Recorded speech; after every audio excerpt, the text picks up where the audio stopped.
Hi, welcome to the Nurses Investing for Wealth mini-series podcast. In just a few short episodes, I'll be unpacking the real reasons nursing is such a drain. You'll walk away with the action steps you need in order to take full control of your career. You're going to see how to safeguard your emotional and physical well-being and create an abundant, expansive life full of what's most important to you. This may include taking risks in your career that you're not comfortable taking yet, but it definitely includes things like prioritizing family, free time, creativity, travel, maybe starting a business, all without feeling locked into working as a nurse and enduring burnout in exchange for a check you need to pay the bills. If you found this podcast, it's most likely because you're a nurse of some sort, perhaps a new grad or a seasoned veteran. You're probably a nurse somewhere along the spectrum of LPN to PhD. You probably came here because you're looking for a way to make nursing more sustainable for yourself, your family, your colleagues, maybe your students or your staff. We're going to cover a lot in this mini series in just a short amount of time, and I'm going to warn you, feathers will be ruffled in both good and necessary ways. You probably already know about the nursing exodus and COVID and how that led to higher rates of burnout than ever. You've probably heard ideas about how the solution to the problem is for nurses to improve self-care and hospitals to pay more. But I'm going to challenge you to back out of that for a moment because I want you to think about this as a big picture strategy. First, for you and your family. Second, for your profession. And last, for our healthcare system. I'm going to share with you some of what the research actually says without boring you to death. I promise. And then I'm going to talk about why no one is tackling the root cause. But what's going to be most impactful to you is that I'm going to show you what actions you can take that will set you up to be in control of your career and money for life. My name is Angel Mathis. I'm a nurse millionaire and founder of Nurses Investing for Wealth. I've been a nurse for more than 20 years, a family nurse practitioner for more than 15 years. I've been through the gauntlet, and I've learned a few things along the way. I'm ready, beyond ready, to take you on a journey that will forever change the way you see your nursing career. If you're ready for that, make sure you're following along. If you're with me on YouTube, go ahead, like this video, and subscribe to this channel. If you're joining me in the podcast, go follow the show and download the next episodes to get your binge on. Keep listening. Maybe you didn't end up here after surviving another exhausting 14-hour shift and angrily mashing the phrase, "I hate being a nurse," into Google. If you did, though, it wouldn't be surprising. I was doing a bit of research into nursing burnout and happened upon an interesting fact. 500 people a month search the phrase, "I hate being a nurse." Another 400 search the phrase, "I hate nursing." And I double checked, it's not nursing moms, it's nurses like us. So if you hate being a nurse, you aren't alone. Unless there's just one poor disgruntled soul hammering that into Google 500 times every month, which seems possible. Being a new grad is hard, right? But I don't think it is. It's the kind of thing you'll make jokes about with your colleagues in a moment of dark humor tomorrow. It's also a red flag that something is off here. It's a cute little anecdote, but according to a recent estimate, there are currently more than 5 million nurses in the US. Depending on which study you consult, somewhere between 500,000 and a million are not working in the field. That's 1/5 of our profession not working. Our profession is in crisis. Why are so many nurses not working?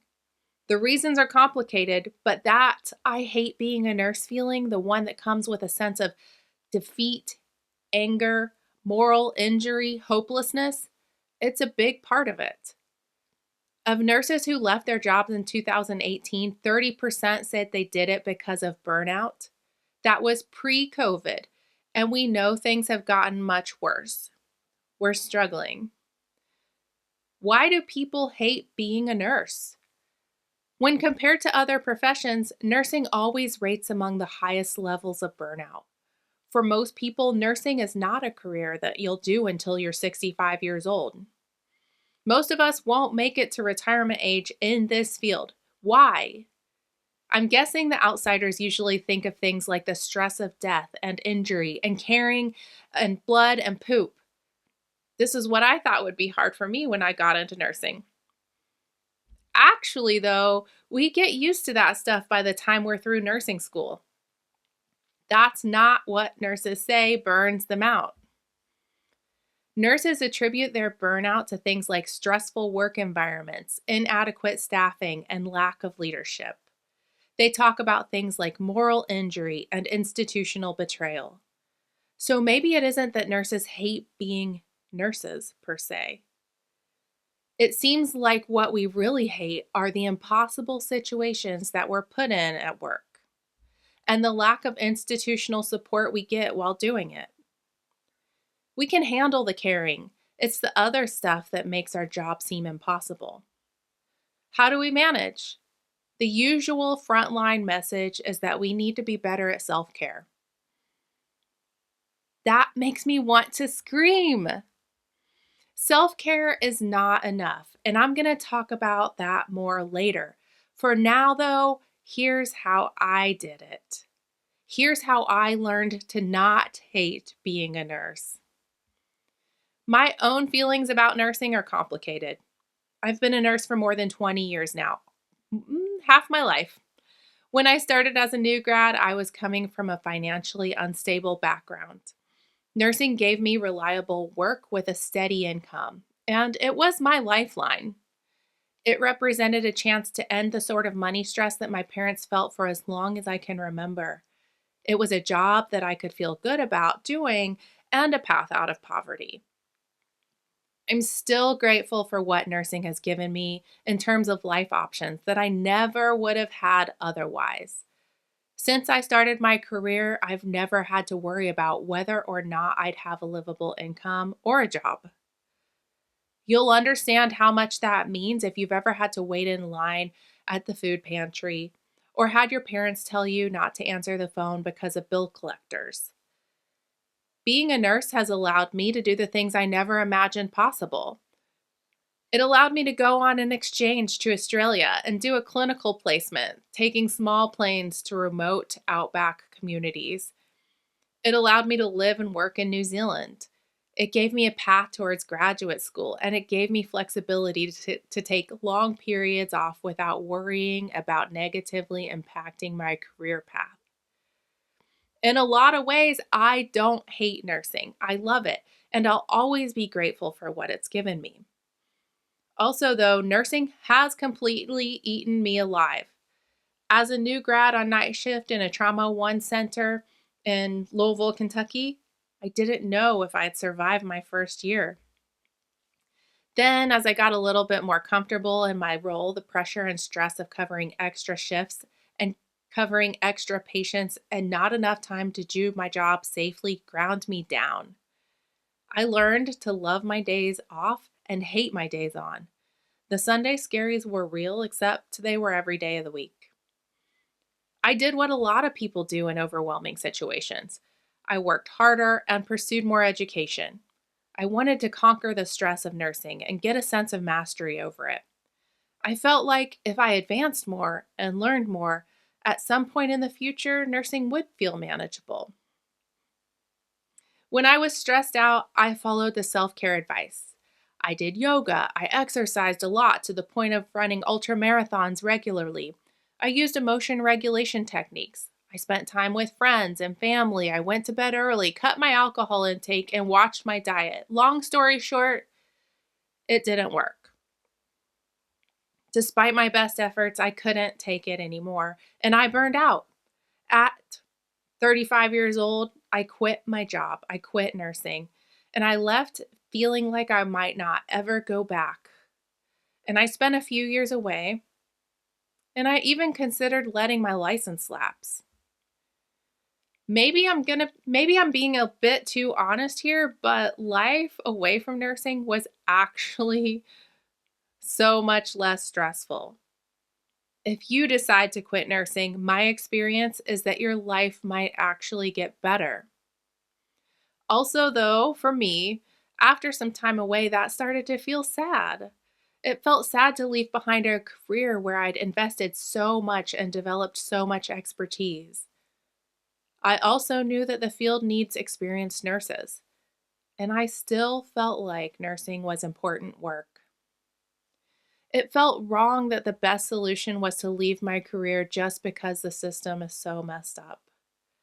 So I decided to go back and figure it out after nearly 5 years away.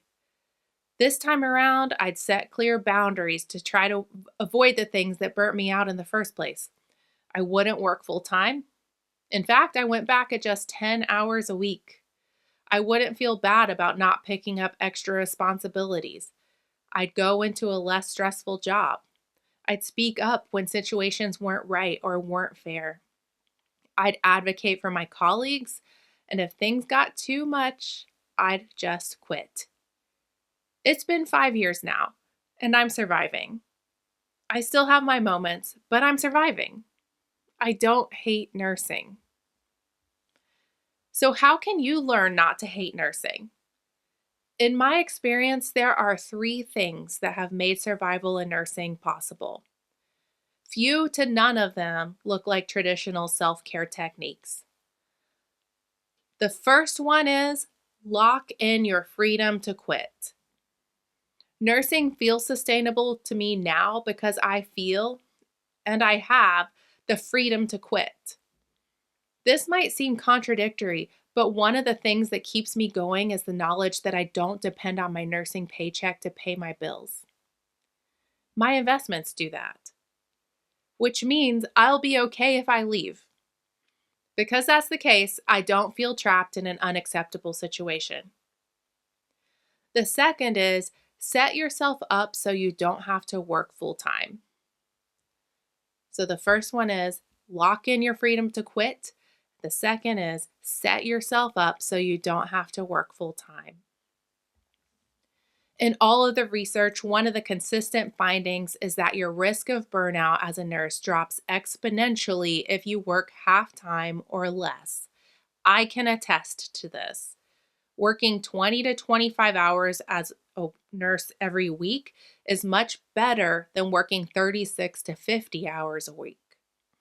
It means that I don't feel constantly overwhelmed by the mess of problems that come along with frontline nursing work. It's not all of my life, it's just a part of it.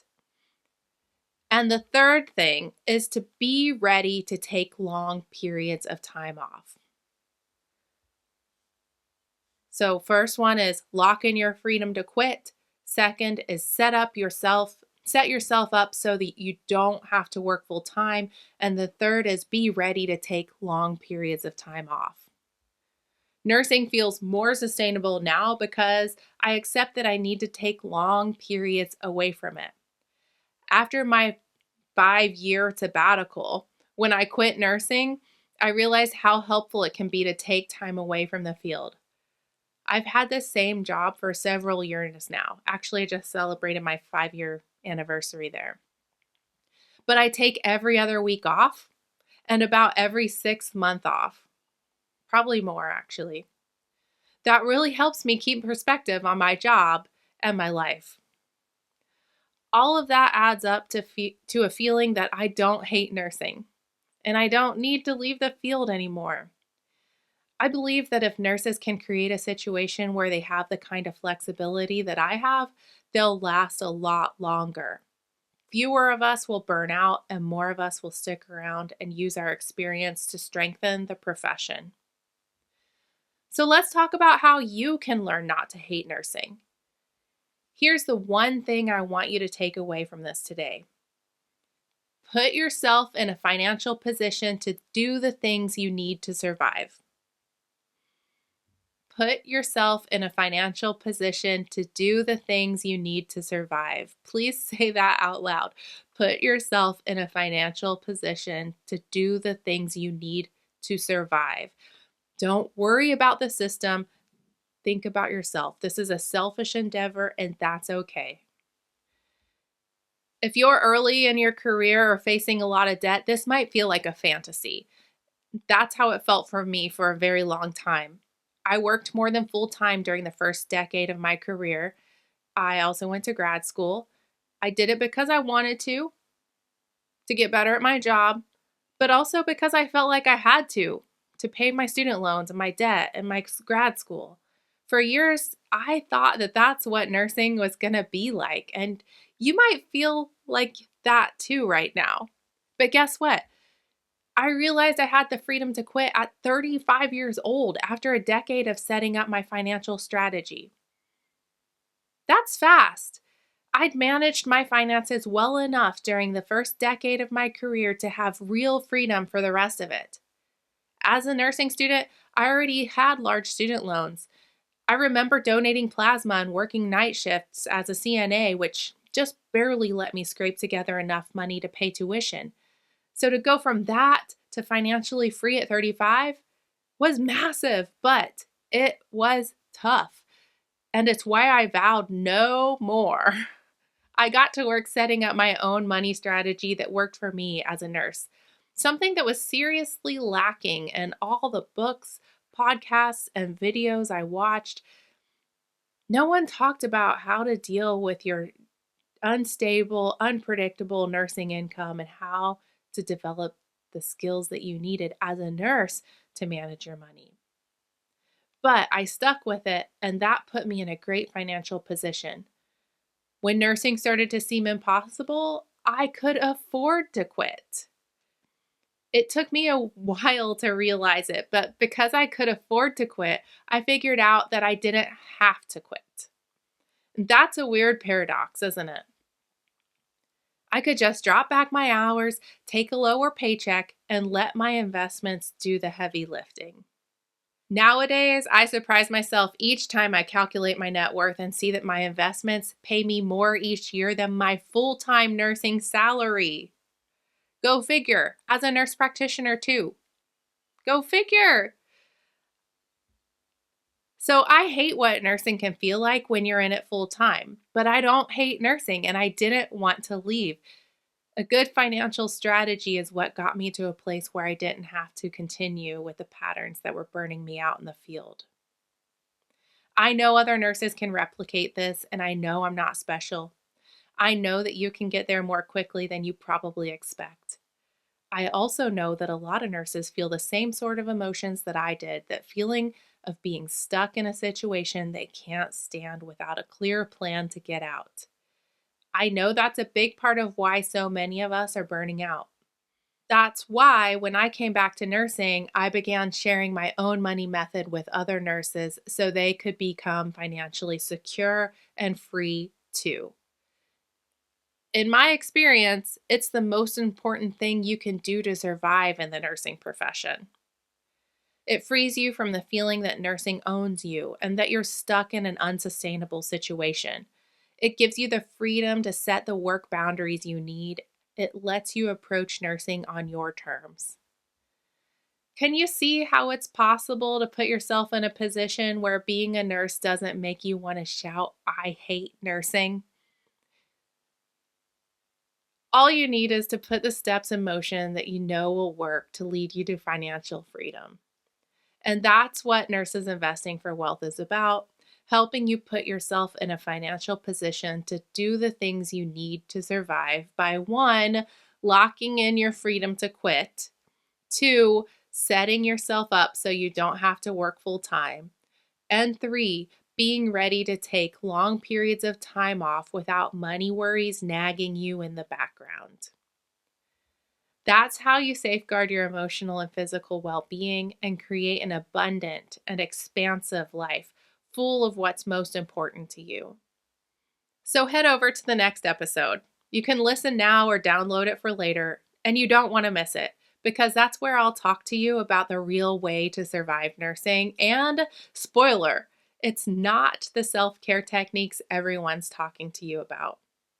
And of course, if you'd like to learn more about how I can help you become work optional in 1 hour a month without burning out, wasting time on one size fits all finance strategies, or falling for bogus investment ploys, then go to learn.nursesinvesting.com, add your email, and I'll send you access to the free training.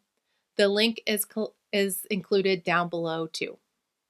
I'll meet you in the next episode so we can continue turning one nurse's financial independence into another nurse's power. See you there.